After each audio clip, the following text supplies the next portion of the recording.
Welcome back. Another edition of Sports Life with your man Big Maul And Beezy. giving you the latest and greatest in sports news and entertainment. And right about this time, you know what it is. Like, follow, share Facebook page. Also remember to subscribe to the YouTube channel. Hit those post notifications. Like, share the videos. Tell everybody. Everybody, let them know. Try to get them know. So, with that out the way, you know what time it is once again. It's time for episode 8. Almost coming down to the wire, baby. Almost coming down to the wire of the last dance. And this episode, a lot of this stuff already. There was some interesting tidbits, in this one, I would let one of the most more interesting ones. LaBradford Smith. In which I'll let you go ahead. he's not a and household name, but at the time, hell no. at the time he was a rookie with the Washington Bullets. That's how you know back in the day, the Bullets. Still had that, still wet behind it. So, this rookie playing against Chicago. Go there. I mean, you know how everybody does. When they play against one of the greats, they want to put their best foot forward. Chest out. So guess what?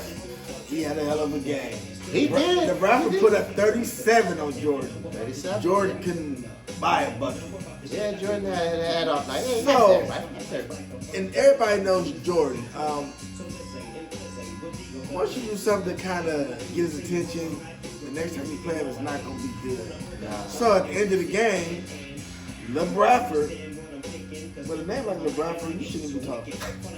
But the thing about it is, dude, he didn't even talk. He just No, went to Jordan. no, yes, he did, because look, Okay, tell me how he talked. because you can put up 37, you go to Michael Jordan and say, oh, good game. Good What's game. wrong with that? Okay, we're gonna get to that. We're gonna get to that. Go ahead. Good We're gonna get to game. that. So, Jordan, cool. But what LaBradford didn't know, you had a back-to-back. So the next day, you had to play against him one more time. Yeah. And guess what Jordan said? Oh, they're like, oh, he scored 37 on you. He said, don't worry, I'm gonna do that in the first half. Well, he put up 36. He put up 36. He In did. the He pretty first much half. did it in the first half. Ended up with like 47, 42 something. And it was a blowout. Yeah, they did smoke. They smoked. So, with that being said, you shouldn't do stuff that's just like somebody plays against Kobe and stuff like that. You don't do stuff to egg I'm them gonna go on. ahead. Go ahead. But all that came about because when they were, was it the 95, 96 season against the, Well, before we go there, see, this is just insanity of Michael Jordan.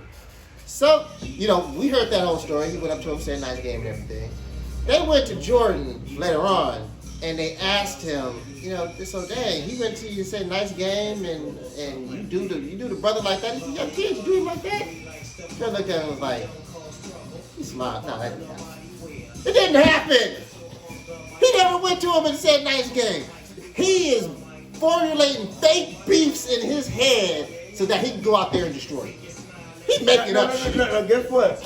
You think Jordan just said it didn't happen just so the media wouldn't even...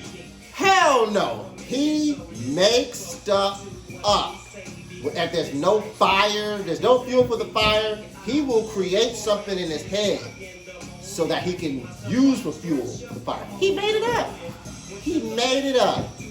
And make no mistake, that's Mike. He's insane. When it comes to competitiveness, Yeah. he's insane. This is the insane stuff that he does. He makes you think, you just say, hey, even if it was, he just went to him and said, nice game. We say that all the time after a pickup game. Even if it was true. What's wrong with that? Nothing. But George goes, oh, okay, nice game, huh? I'll murder his ass. Like, I mean, come on. He did, too. That's And he so did. hard. But see, this is the things that Mike does. But now all that came about because they're talking about the '98 season when they played against the Charlotte Hornets. That's what BJ did. BJ, yeah. No, Go ahead. but- BJ showed his ass. B.J. BJ showed Armstrong, his ass. you know, Formerly of the Chicago Bulls, won 3 times. yeah, there you go. So, and he was dying to play because he said, "Hey, I know these guys. I know the system. I know how Mike plays." I know what So, they want to do. BJ, I knew it. He said flat, I knew how to beat him. well, that game he did. That one, go ahead. I said I didn't say multiple. I said that one game he did. So goes ahead. Mike is sticking him. I believe BJ comes off the screen and Tony Kukoc stepped up but didn't step up. And then BJ hit the a little 15-foot jumper and put him up by 5. Was it put him up by 5? Right, Yeah, with a couple seconds yeah. left. They go on and win the game, but when he hit that jumper, BJ turned toward the Bulls bench and was just. He looked a little too long and spoke a little too loud. So he was going off. He was going off. Yeah, he feeling himself. So Feeling himself. again, Chest out. how Mike is. The next game, let's just say BJ went 1 for 7 for 4 points, and Jordan murdered him. Yeah, like Jordan said, He put up 45. I know I'm supposed to dominate somebody like this. He's like, BJ knew better. And I'm supposed to dominate somebody like this. And that's just what I did. BJ, why you get this fool started? You know better. You know better. Oh, man. But, hey, 4-1. 4-1. But Gentlemen, this is how Jordan. This is how competitive Jordan is. When Jordan took that year and a half off for baseball, when he came back, I think it's for he came back. Was it against the Pacers? Yeah. I think he came back against the Pacers. Came back against the Pacers. You know, Rusty? But when he went to Madison Square Garden, hey, he put up 55. It's just all about the bright lights. All the greats. I don't know what it is about Madison Square Garden. It's funny. All the greats love it. I was just about to say, whenever somebody Kobe, plays in LeBron. Madison, whenever they play Madison, people just, I'm gonna put on the show. I guess I kind of place. Yeah, it is, and they call it the Mecca. So Jordan had to go in there and Shut up. what they call it, double nickel game. Double nickel. Double nickel, 55. Did 55 into 45.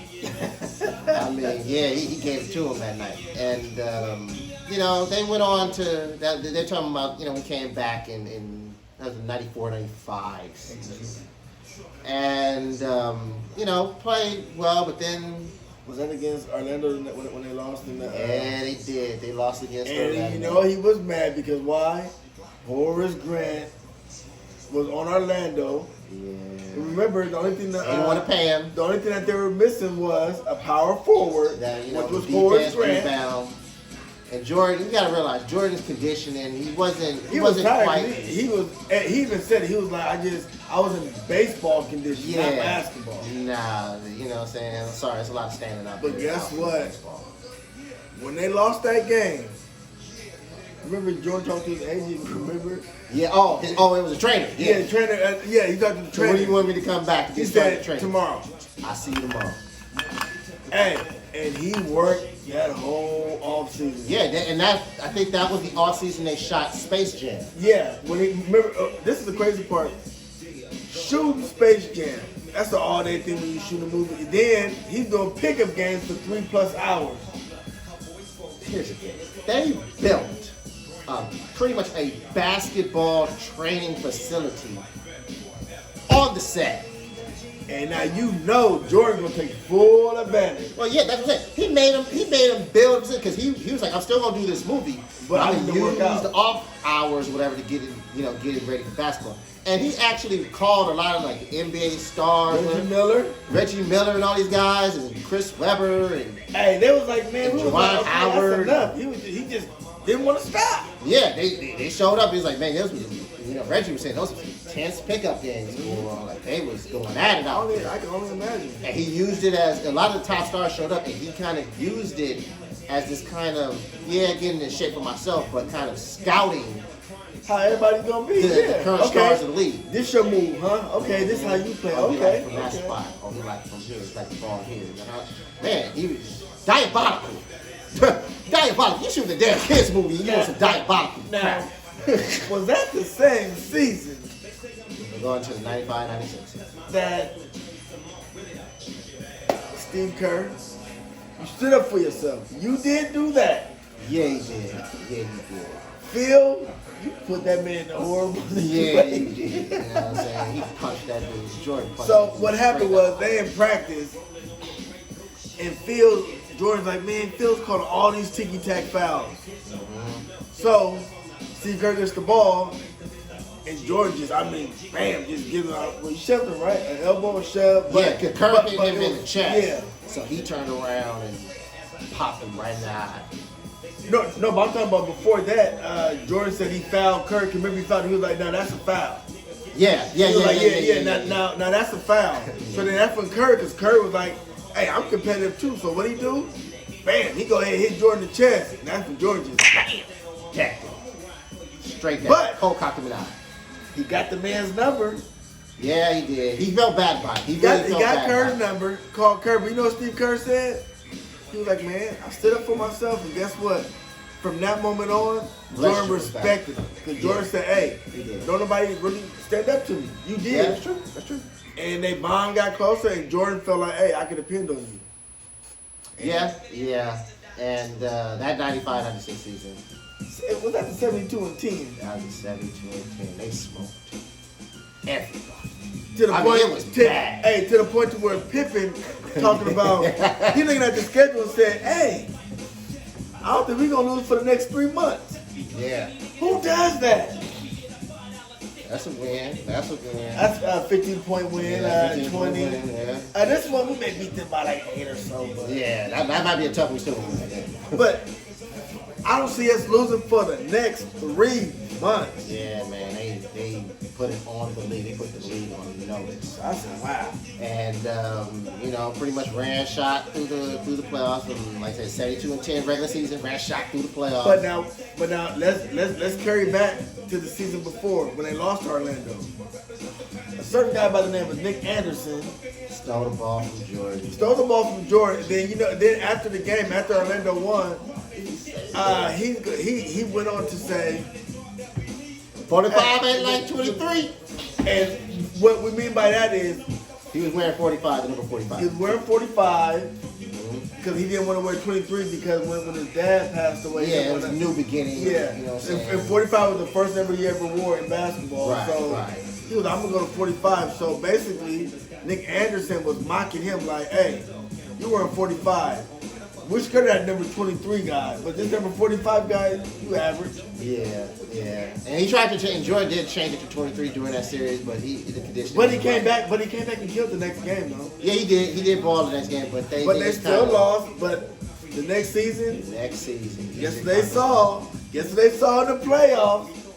Nick Anderson and the Orlando Magic. Shaq and Penny. Penny. I like that team too. Yeah. I did. I like that team. I was still a Bulls fan, but I I had like respect. Penny. I like Penny. That was Yeah, I my had boy. respect for that team. Woo-hoo. And yeah, Jordan and those boys, they just Swept 'em. Yeah, Swept 'em. The conference final.